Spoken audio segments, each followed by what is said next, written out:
Hola a todos, este es un nuevo video. Vamos a empezar a charlar sobre citoplasma en esta clase. En este video específicamente vamos a ver citoplasma y citoesqueleto. Les estoy preparando otro para organoides y dentro de los organoides tenemos uno que es muy complejo, que es la mitocondria. Entonces vamos a hablar específicamente de mitocondrias en el tercer video. Recordemos un poco de las células. Ustedes estuvieron viendo ya membrana plasmática, que sería el límite de la célula. Lo que nosotros vamos a ver en esta serie de videos es todo lo que está adentro, exceptuando el núcleo, que lo vamos a ver en una unidad especial. Primeras definiciones. ¿Qué es el citoplasma? Citoplasma le decimos a todo el contenido entre la membrana plasmática y el núcleo. Es decir, que nosotros tenemos acá el límite de la membrana plasmática y ponemos como otro límite el núcleo simplemente para dejarlo afuera. Todo lo que está acá, todo lo que ven, todas las organelas, organoides que ven, todos los globitos estos que son inclusiones, todo eso lo vamos a considerar citoplasma.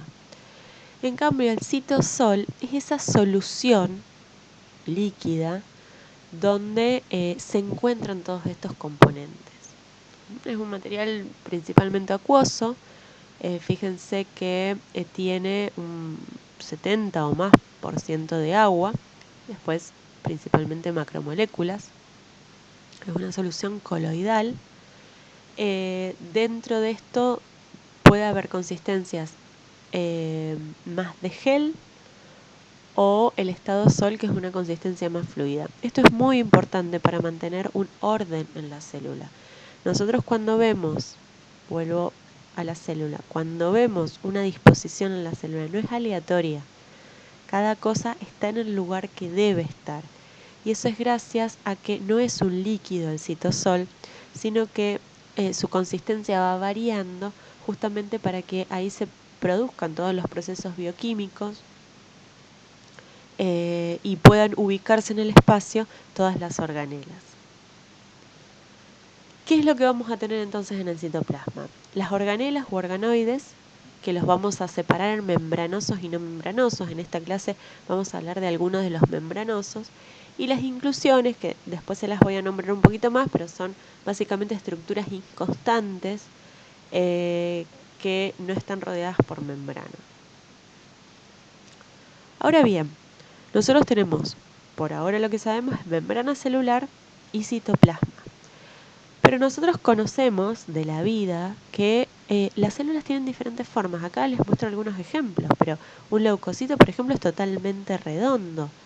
Un espermatozoide tiene una cabeza y una cola larga. La célula nerviosa tiene, este es un ejemplo, hay diferentes formas, pero tienen una cabeza con ramificaciones, una cola, y a su vez tiene ramificaciones. Fíjense los órganos de los sentidos. Esto es de la retina. Son formas muy variadas. Para que haya formas muy variadas, el citoplasma, el citosol, no nos alcanza justamente para darle forma a la célula. Por lo tanto, todas las células presentan, así como nosotros tenemos huesos, las células tienen un citoesqueleto. Este citoesqueleto es una estructura tridimensional y fíjense que les remarqué esto, es dinámica. Las células se mueven, se adaptan a los espacios. Este citoesqueleto llega a todas las partes del citoplasma. Fíjense acá en el dibujo, todo esto que está en blanco. Después les voy a mostrar unas fotos más específicas, pero eso es una red, un entramado tridimensional que está hecho de proteínas. O sea, el citoesqueleto son diferentes proteínas o estructuras proteicas que ahora vamos a ver cómo se organizan. ¿Para qué sirve? Anclar estructuras internas. O sea, esto que les decía, vamos a encontrar cuando empecemos a estudiar los tejidos que ciertas células tienen el núcleo en una posición específica, los retículos en posiciones específicas, y esto tiene que ver justamente con el citoesqueleto. Además, van a intervenir en la división celular, en el movimiento celular y en el movimiento de todas las organelas y sustancias que necesitamos en la célula adentro del citoplasma.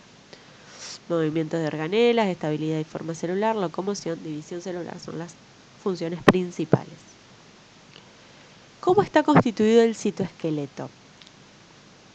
Por sistemas primarios, que son los que vamos a hablar ahora, que son los microtúbulos, los filamentos intermedios y los microfilamentos, y por proteínas accesorias que pueden ser reguladoras, ligadoras o motoras. Estas las vamos a ver en casos específicos y no las vamos a charlar en esta clase, pero sí vamos a hablar de microtúbulos especialmente y también de filamentos intermedios y microfilamentos.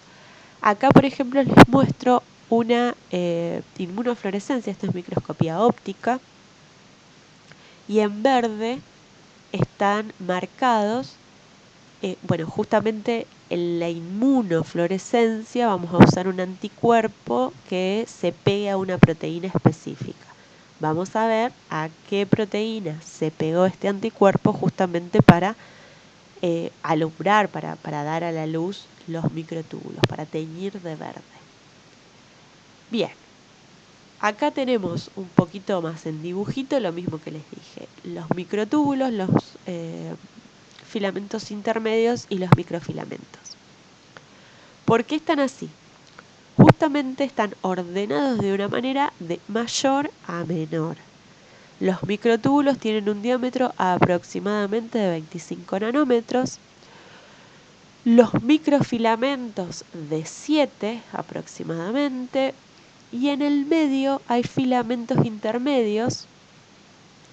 Vamos a decir en general que los filamentos intermedios, que son muy variados, tienen un diámetro entre los microtúbulos y los microfilamentos. O sea, no van a ser nunca tan grandes como los microtúbulos y siempre un poquito más grandes que los microfilamentos.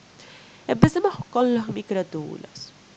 La mayoría de las células, excepto los eritrocitos, todos tienen microtúbulos muy, muy importantes en la célula y están formados por una proteína en el 80%, o sea, están formados por proteínas, pero el 80% es una específica que se llama tubulina. No se pueden olvidar esto porque se llaman microtúbulos y la proteína se llama tubulina.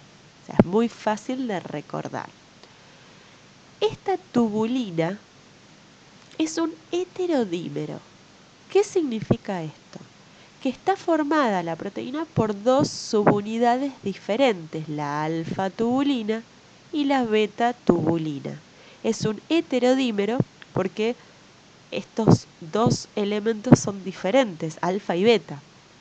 Si fueran las dos alfas, que pasa muchísimo en la biología, sería un homodímero. ¿Ok? Entonces, esta proteína tiene dos subunidades, alfa y beta tubulina. Y se disponen, siempre van juntitas de a pares, y se van pegando a otras proteínas. Si nosotros hacemos un corte transversal, lo vamos a ver así redondito, y se fijan que es un túbulo, un tubo, justamente es un microtúbulo. ¿Cómo se forman estos microtúbulos? Se forman a partir de los COM, los centros organizadores de microtúbulos, que principalmente están representados por los centrosomas. Ahora vamos a ver qué es un centrosoma. Pero vamos a ver algunas características de los microtúbulos. Primera característica muy importante, están polarizados. Tienen un extremo más o positivo de crecimiento rápido y un extremo negativo que tiene que estabilizarse porque si no se va despolimerizando. ¿Qué significa esto? Polimerización significa cuando cada uno de estos de estas proteínas, de estas dos unidades, porque acuérdense que van siempre juntas, se van uniendo a este microtúbulo en formación y lo van elongando. En cambio, la despolimerización significa que se van soltando, entonces el microtúbulo se acorta. En general, todos los microtúbulos están en una inestabilidad dinámica, o sea, no vamos a encontrar un microtúbulo, yo nunca les voy a poder decir el largo del microtúbulo es tanto, porque se van acortando y agrandando continuamente, están en un equilibrio dinámico, no son estáticos. ¿De dónde salen estas estructuras? Yo les dije que salían del centrosoma. El centrosoma es un lugar en el citoplasma donde se alojan los centriolos. Desde los centriolos crecen los microtúbulos, porque los centriolos son estos COM que les había hablado recién. Entonces, definición de centrosoma, un sector del citoplasma donde se encuentran los centriolos. Definición de centriolos o centríolos, organoides no membranosos ubicados en el centrosoma. Puede ser que actúan como organizadores de los microtúbulos. Fíjense la estructura del centriolo de estos órganos. Está formado por 9 tripletes de microtúbulos. ¿Qué significa esto? Se forman los microtúbulos, se agrupan de a 3, se llaman A, B y C, cada uno de estos, y se unen a otro triplete, hasta que se forman 9 tripletes. Y esto forma, a su vez, otro tubo. Entonces son 2 tubitos hechos de 9 tripletes de microtúbulos. Acá les muestro cómo es que nacen estos microtúbulos a partir de los centriolos. Fíjense que eso que está en amarillo es el centrosoma, donde se alojan los 2 centriolos, y a partir de los centriolos van saliendo haces, como si fuera un sol, que son justamente los microtúbulos. Bien, pasemos a los filamentos intermedios, que justamente son de tamaño intermedio. Acá no podemos hablar de una proteína como lo hicimos recién con los microtúbulos y lo vamos a hacer con los microfilamentos. Vamos a decir que es un grupo heterogéneo de proteínas que son fibrosas. Si se acuerdan de la clase anterior, fibrosa significa que son alargadas. Las proteínas pueden ser fibrosas, alargadas, como hilos, fibras, o pueden ser globulares. La mayoría de las proteínas son globulares, pero hay algunas, por ejemplo estas, que son fibrosas, son muy alargadas, son fuertes, son estables a diferencia de los microtúbulos y están dispuestas en redes. No se encuentran en equilibrio dinámico, les dijeron estables. Acá, por ejemplo, les muestro una inmunofluorescencia también de una célula epitelial, o sea que está en la piel, y que en verde el anticuerpo fue a una proteína de filamentos intermedios que es la citoqueratina. Cada célula, cada tipo celular va a tener sus tipos especiales de filamentos intermedios. Por lo tanto, no vamos a poder hablar de una proteína en especial, sino que con cada célula vamos a hablar de diferentes tipos de filamentos. Bien, vamos ahora a los microfilamentos o filamentos de actina. Primero tenemos que ver qué es la actina. Ya les voy adelantando entonces que los microfilamentos están formados por una proteína que se denomina actina. La actina, la proteína en sí, es una proteína, fíjense, globular, es redondita. Se llama actina G. La actina G, G es por globular, está formada por diferentes subunidades, que a nosotros en este caso no nos interesa, pero ustedes acuérdense que es una proteína globular. Entonces yo acá les puse cómo se vería para nosotros. Es un redondelito. Ahora, ¿por qué a veces hablamos de actina F? La actina F se forma con muchas de estas actinas G. F es por fibrilar, esto va a ser alargado. Entonces, ¿cómo se forma un filamento de actina? Tenemos muchas actinas G, la actina G puede estar libre en el citoplasma. Cada una de esas actinas G son pelotitas que se unen de una manera especial, fíjense que es espiralado, para formar la actina F. Las los filamentos de actina están en todo el citosol, pero especialmente en la región que está bien pegada a la membrana plasmática, o sea, por debajo de la membrana plasmática. Y va a estar asociada generalmente con muchas otras proteínas. También son estructuras polarizadas, o sea que tienen un extremo positivo y un extremo negativo, pero en este caso no se forman en complejos especiales como los centriolos. Acá les pongo una inmunofluorescencia también, que va, el anticuerpo va justamente contra la actina. Fíjense que marca todo el contorno de la célula, pero es el contorno por adentro. No estamos viendo la membrana plasmática, lo único que se está coloreando acá es la actina. Y acá nos damos cuenta que la actina principalmente se encuentra, por debajo de la membrana plasmática. Excelente.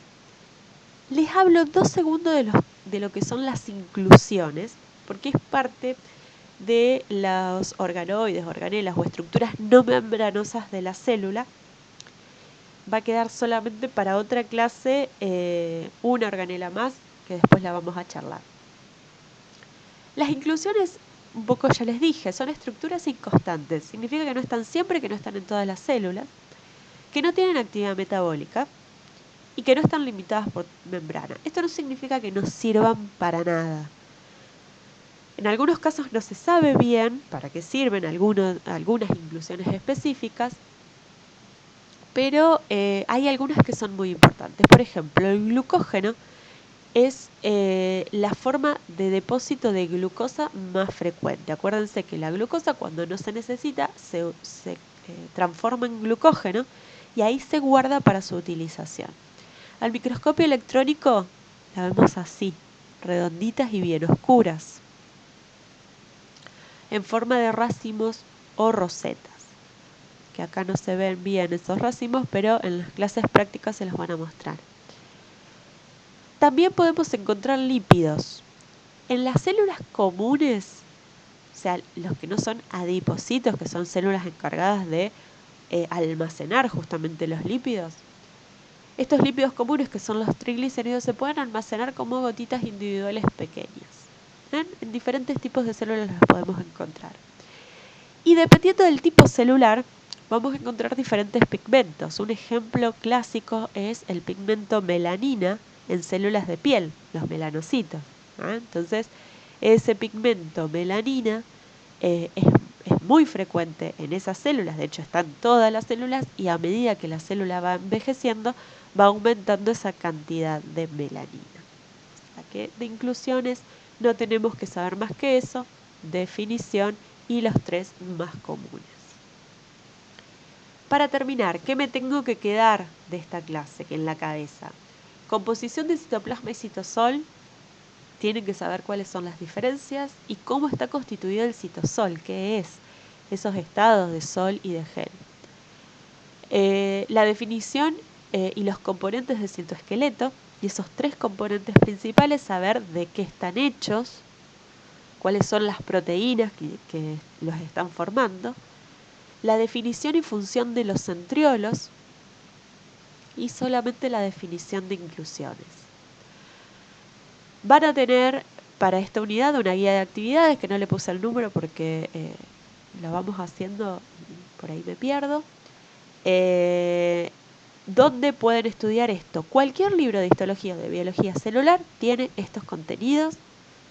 Nosotros les dejamos el Gardner, que lo pueden leer de ahí. El capítulo de citoplasma es el capítulo 2 del Gardner. Citoesqueleto está en la página 41 y las inclusiones en la página 40. Así que no van a tener problema en encontrarlo. Y muchas gracias. Nos vemos en el video que viene.